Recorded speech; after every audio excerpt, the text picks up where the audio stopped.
as necessity is the mother of invention, as they say. So I'm building this base, the point where I'm putting the tuners on, and I've got to press in these bushings.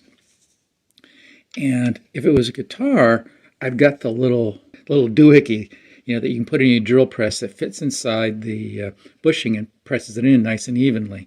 I don't have a big one, and in the past I've hammered them in using a block of wood, and it's just, messy and so on. So I suddenly went, oh, and here's what I'm using, and here's an extra one.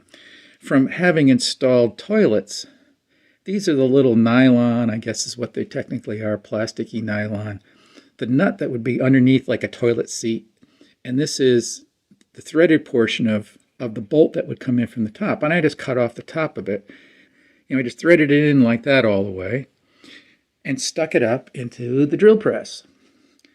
The end of this, you can see it's curved, it's domed, so it's perfect for getting into being able to line it up into where I drilled the hole, and then it sits in perfectly in the center of the bushing, but it won't mar it like if it was a metal, and I don't have to hammer it and hit it in unevenly or anything like that. So I've lined this up with the hole, put the bushing in place.